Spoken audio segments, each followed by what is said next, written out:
Hello दोस्तों, कैसे हैं आप सब। आज की हमारी कहानी है ससुर की समझदारी। अगर अच्छी लगे तो चैनल को लाइक, शेयर और सब्सक्राइब करना ना भूलें। आज रमाकांत जी के घर में तहलका मचा हुआ था।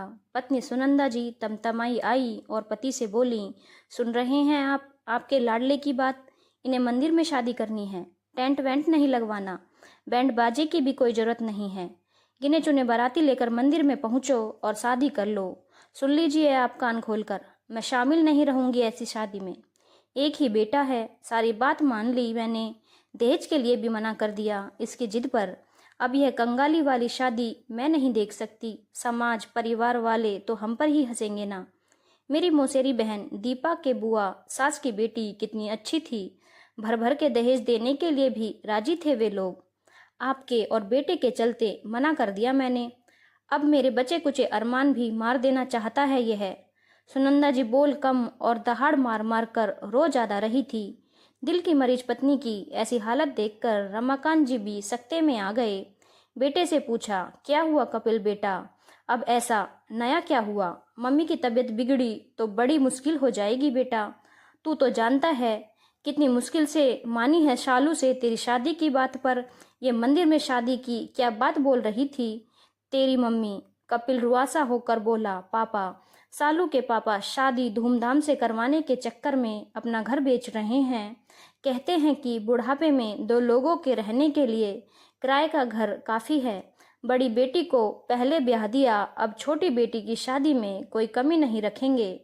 आप ही बताइए मैं कैसे यह बोझ लिए सालू से शादी कर पाऊंगा। अपनी जिंदगी भर की जमा पूंजी से कितनी मुश्किल से घर बनवाया होगा उन्होंने, और अब बेटे की शादी के लिए बेघर हो जाएं। रमाकांत जी को वास्तव में आज बहुत गर्व हो रहा था अपने बेटे पर। उसूलों के पक्के रहे रमाकांत जी ने भी कभी हालातों से समझौता नहीं किया था। कड़ी मेहनत करके बेटे और बेटी को अच्छी शिक्षा दी, खुद के खर्चों में कटौती करते रहे, पर बच्चों को कभी कोई कमी नहीं होने दी। पीएफ से लोन लिया, बैंक से लोन लेकर दोनों को पढ़ाया। आज बेटा बैंक में ऑफिसर और बेटी कॉलेज में लेक्चरर है। उनकी शादी के लिए भी थोड़ा थोड़ा जमा कर रखा था। छोटी बेटी की शादी में भी अभी 1-2 साल हैं। कपिल की पसंद थी सालू, स्कूल में म्यूजिक टीचर हैं, पापा रिटायर्ड हैं, पेंशन मिलती है। सालू ने शादी की यही तारीख रखी थी कि उसके पापा पर कोई अतिरिक्त बोझ ना आए। सालू से जब कपिल ने पहली बार मिलवाया, रमाकांत जी को पसंद आ गई थी। पत्नी सुनंदा को बिना दहेज की शादी पसंद नहीं थी, पर बेटी की इच्छा और पति की जिद के आगे मान गई थी। आजकल ज्यादातर बच्चे अपने माँ बाप के तनाव की फिक्र नहीं करते, वहीं कपिल को अपनी होने वाली पत्नी के पिता के तनाव का दर्द है। वाह, ऐसा बेटा और दामाद हर किसी को मिले। सुनंदा जी का पारा चढ़ा देखकर रमाकांत जी ने अभी कुछ बोलना उचित नहीं समझा। बस कपिल से बोले, पत्नी को सुनाकर, कपिल, हम बाद में बात करेंगे इस विषय पर। मैं शालू के पापा से मिलकर बात करना चाहता हूँ मंदिर में शादी को लेकर। सालू अब तनाव में थी। सालू के पापा का नहीं, यह तो उसका और शालू का आइडिया था। उसने सोचा था सांप भी मर जाएगा और लाठी भी नहीं टूटेगी। शाम को ही पापा से बोल, कपिल पापा, शालू के पापा तो हॉल बुक करा चुके हैं शादी के लिए। मैं और शालू चाहते हैं कि शादी मंदिर से करें ताकि अनावश्यक खर्चों से बचा जा सके। रमाकांत जी बेटे की बात सुनकर मुस्कुराकर बोले, बेटा, मुझे पहले ही मालूम था यह तुम्हारा ही आइडिया है। मेरी एक बात हमेशा याद रखना बेटा, शादी ब्याह में माता पिता के सपने द्वार पर लगे होते हैं। जो माँ अपने लाडले की शादी का सपना बचपन से देखती आई हो, उसकी हर इच्छा का तिरस्कार करना आगे बहू पर भी भारी पड़ सकता है। मंदिर में शादी करना बहुत उच्च विचार है, पर इस बात को रखने का तरीका भी सटीक होना चाहिए। तेरी मम्मी ना जाने कब से बेटे की बारात में बैंड बाजा बजते देखने का अरमान पाल रही हैं। सबसे अच्छा टेंट, सबसे अच्छा खाना, आव भगत की चाह हर माँ की तरह उसे भी है। मैं जानता हूँ यह दिखावा है, पर इस दिखावे को ही समाज में अपनाया गया है। बेटे की शादी में माँ के मन की इच्छा पूर्ति ना हो पाने का खामियाजा बहू को ही भुगतना पड़ सकता है। बात बात पर जताती रहेंगी बहू को दया का पात्र बनाकर। क्या तुझे अच्छा लगेगा? है तो माँ ही ना, जो सदियों से होता आ रहा है, उससे तेरी माँ भी अछूती नहीं है। तो निश्चिंत रह, हम मिलकर कुछ सोचते हैं। कपिल आज अपने पापा की दूरदर्शिता को देखकर दंग रह गया। पापा कितने परिपक्व होते हैं। एक बेटे भाई पिता पति के साथ साथ एक दार्शनिक भी होते हैं। बेटे के मन का भी और पत्नी व बहू दोनों का मान बना रहे, यह पापा ही कर सकते हैं। रमाकांत जी अगले ही दिन सालू के पापा से मिलने निकले तो उनके इलाके के काली मंदिर में दर्शन करने रुके।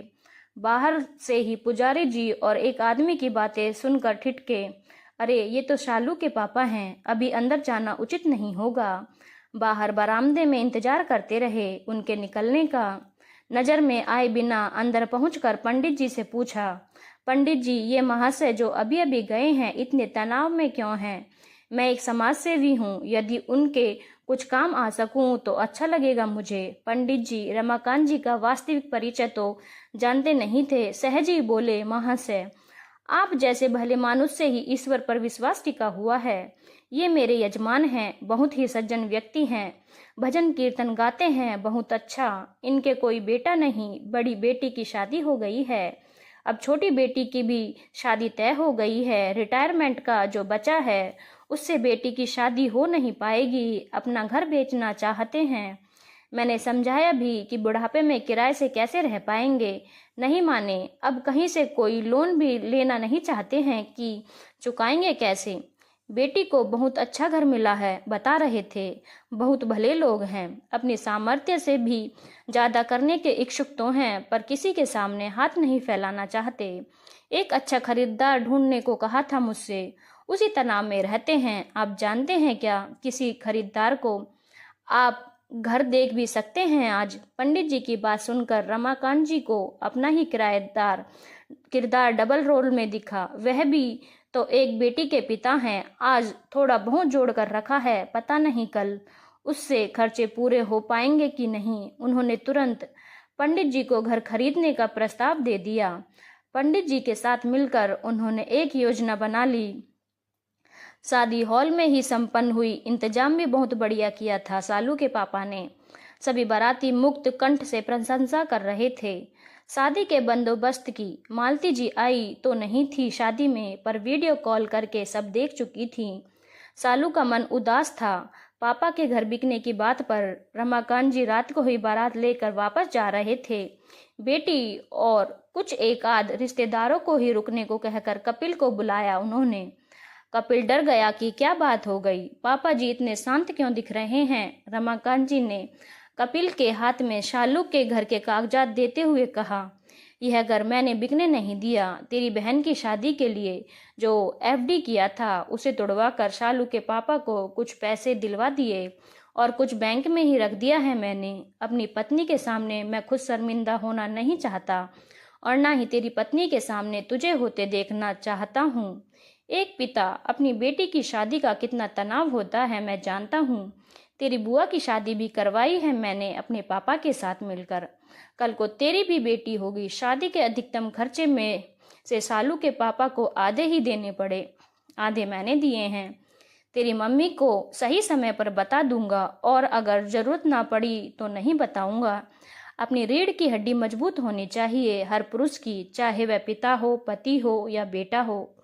मेरी कुछ और रैंकिंग पूरी हो जाएगी, अगले साल तक प्रिया बेटी की शादी भी निपट जाएगी। मेरे बेटे की शादी में उसके ही ससुर को बेघर होना पड़े तो धिक्कार है मुझ पर। ये पेपर विदाई के समय सालू के पापा को चुपचाप दे देना, किसी के सामने सारी बातें बताकर उनका अपमान मत करना। मैं चलता हूँ, सकुशल पहुँचो हमारी बहू को विदा करवा कर। कपिल सिर से लेकर पैर तक कांप रहा था रोते रोते। ऐसे भी पिता होते हैं, ऐसे ससुर भी होते हैं भला। ये ईश्वर के रूप में पापा हैं या पापा के रूप में ईश्वर, कुछ बोल नहीं पाया।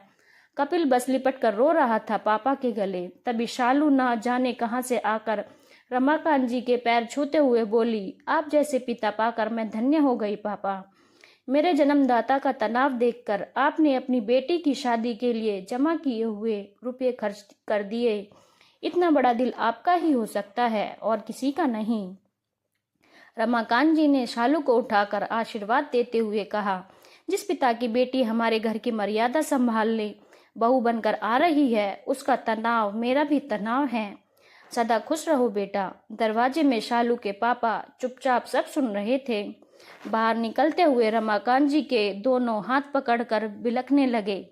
समधी जी, मैंने जरूर पिछले जन्म में अच्छे कर्म किए होंगे जो आप जैसे संबंधी मिले। मैं बाकी बचे पैसे अभी देता हूँ आपको। आपकी बिटिया की शादी से पहले आपको अपने पूरे पैसे मिल जाएंगे। मैं ईश्वर को साक्षी मानकर आपको वचन देता हूँ। रमाकांत जी ने उन्हें ढांढस बंधाते हुए कहा, मैं भी एक पिता हूँ समधी जी। बिटिया की शादी का तनाव तोड़कर रख देता है इंसान को। जिंदगी भर की जमा पूंजी लगाकर इंसान घर एक बार ही बना पाता है। आपने यह कैसे सोच लिया कि मेरा बेटा मेरी बहू को लेकर किराए के घर में आएगा पग फेरे में? अरे मेरी बहू का मायका यहीं रहेगा। मेरा हमेशा आज हर कोई भाव विभोर हो रहा था। ऐसी शादी देखकर एक बेटी के पिता ने दूसरी बेटी के पिता का तनाव सिर्फ समझा ही नहीं, समाप्त ही कर दिया। धन्यवाद दोस्तों। अगर आपको कहानी अच्छी लगी हो तो चैनल को लाइक, शेयर और सब्सक्राइब करना ना भूलें।